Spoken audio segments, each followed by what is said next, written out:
it's important, you know, and for me, this whole Western Togoland people, I mean, we have to understand that when you take yourself outside Ghana, when you take yourself outside the continent, there's this perception that Ghana is that country for democracy, for peace, for all things good. We represent that not only for ourselves, but the entire continent.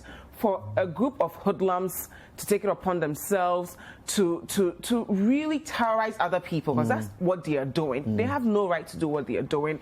They should not make life difficult for the regular Ghanaians. At this point, I really don't care what they are advocating for. They are engaging in illegality.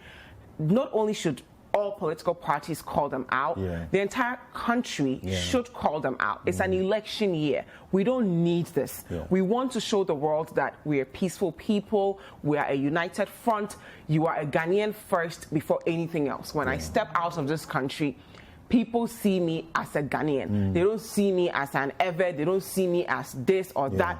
We are one. And our collective progress will trickle down into our individual progress as a people. So for a few thugs to behave the way that they're doing, it is sad. But we have Benjamin Aklam there. He's going to give us some updates on what's going on. Good morning, Benjamin. Good morning, Dziffa. How are you? I'm very well. How are you? I'm good. Thank you so much for being with us. What's going on where you are? Well, I'm currently at Civic Center, a place we call Info Civic Center, and that's where the STC, or the State Transport Corporation, operates from the Volta Regional Capital. It's a yard where their vehicles are parked and where their office is basically operated.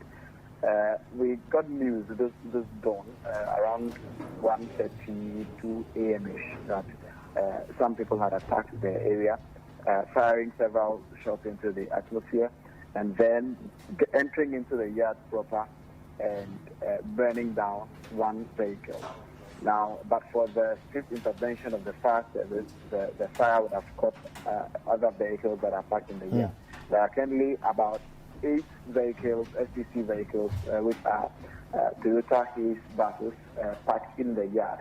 And so, but for the intervention of the fire service, the fire would have touched the other vehicles. Now, it's important to give the background that 4 days ago, we had a similar incident in some parts of the region where roads leading into the regional capital, the region generally, were blocked with lorry tires and logs being burned in the middle of the road. Also early in the morning, around 2 a.m. towards 4 a.m., and the activity was repeated at a number of spots, and we could mention Tetlokademe, we could mention Averina, we could mention Trapo, we could mention the small area.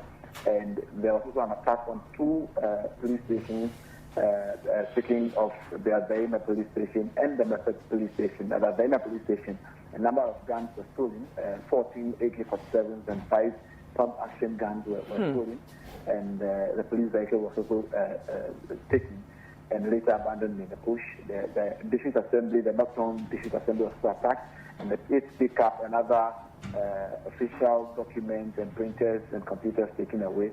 At Mefe, where a similar incident occurred. And so, just about when the dust is settling on that, we had the occurrence of this one in Ho this dawn. And as we speak now, a crowd is gathered here, there are soldiers here, and everybody is just amazed at what is happening. How are the people there feeling about all of this?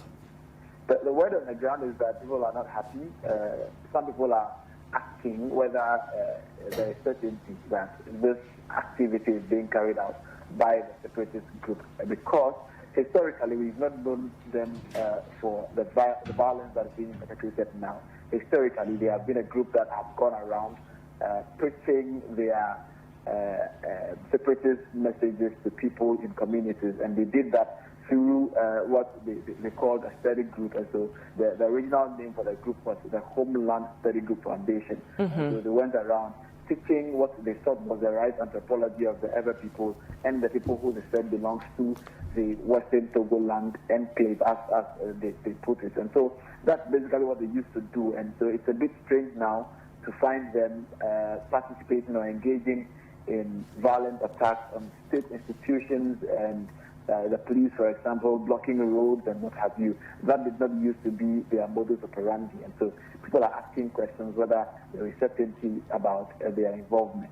But the manager of the place who spoke to me around 3 a.m. when I called to inquire about the happening, even though said he could not speak officially at the time, gave me indication that people were wielding flags of the Western Togoland group. And they also mentioned that there is an intriguing development with the group now. It appears that there are splinter groups from the original group. And so there are 2 flags now. Initially, the flag that they used was one in which there was a large symbol in the middle of the flag and 2 hands shaking in the middle of the flag. Now we are seeing another flag where there is a stool and a lamp sitting on the stool, which is also bearing the same colors as the initial one. And so it appears that there is a splinter group which is being referred to within the Western Togoland group itself as the Western Togoland Restoration Front. And their leadership is said to be residing around the Tongu areas. Hence, they attack in that area in many spots within the Tongu areas. So it's a bit out of the norm, or out of what's expected, really, to have seen or heard what's happening in Ho this morning. Benjamin, so is there a security presence at the Civic Center right now as we speak? David, I can tell you that I have counted at least 15 military men armed to the teeth over here. They are wielding guns and standing at almost every corner of the place, sniffing around. And I also see the chairman of the Municipal Security Council, also around, who doubles as the MC for the area. The Honorable Pastor Pibansa is also around making frantic calls. The interesting thing only is that people are concerned about how late it took for them to discover that something had happened here. And the place is barely, if I say 5 minutes, I'll be exaggerating. It's about 2 minutes drive from the whole central police station. And so for such a thing to have occurred within such a distance, and the people have been able to get away, the people are not exactly happy about that. There is heavy military presence here now as we speak. All right, so we'll stay in touch with you, and as you get more updates later on in the day, and we'll keep in touch with you. So stay safe where you are. We'll speak again. Yeah. Thank you, David. Okay. Thank you very much, Benjamin Aklama, for being with us. We'll now go on to the Ashanti region to find out what's going on with the news roundup there. Let's take a look. Good morning and welcome to News Roundup on Citi TV. My name is Edward Opodmafo from the Ashanti region. Coming up, President Akufo-Addo has reiterated the government's commitment to supporting local private businesses to enable them compete globally. He has thus urged private businesses in Ghana to take advantage of market integration frameworks such as the Africa Continental Free Trade Area.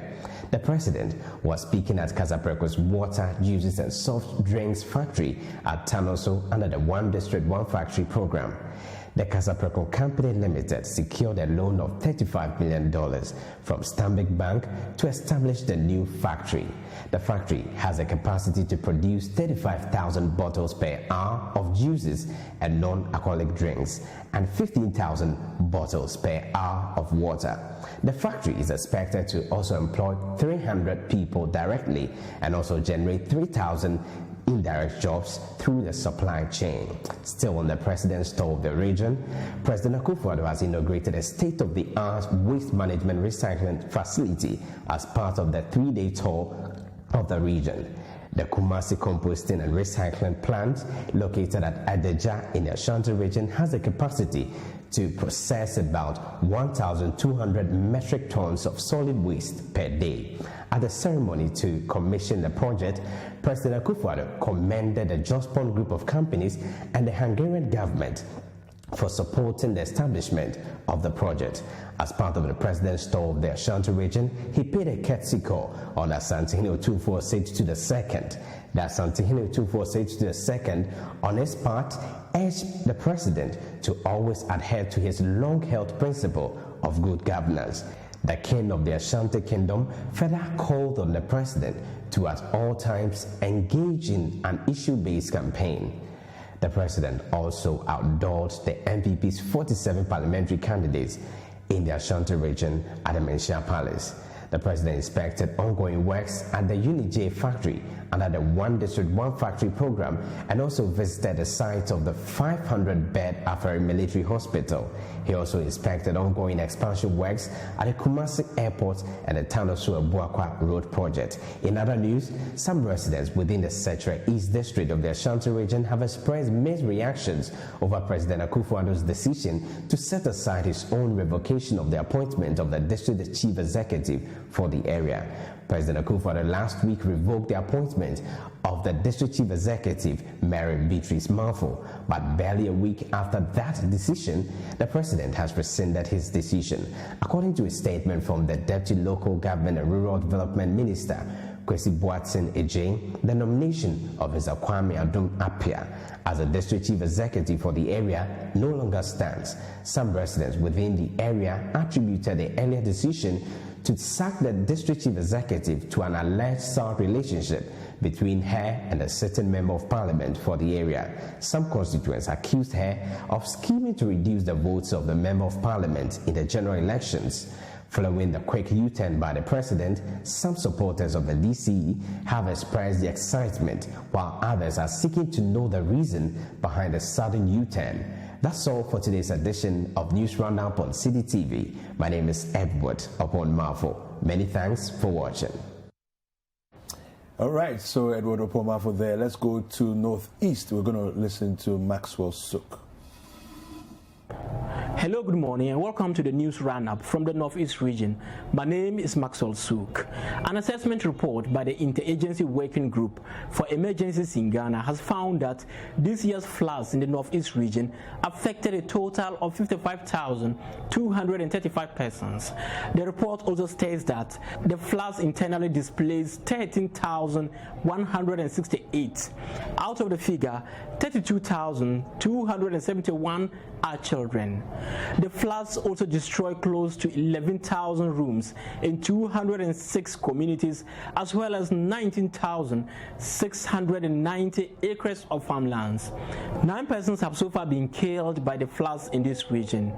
Health outreach activities have been curtailed in 15 health centers, according to the National Disaster Management Organization, NADMO. And to other news, about 5 communities along the Nayoku-Dimsi Road says they will boycott the 2020 elections if the road remains unfixed by December. The road connects the communities to major trading and health centers in the West Mamprisi municipality of the Northeast region.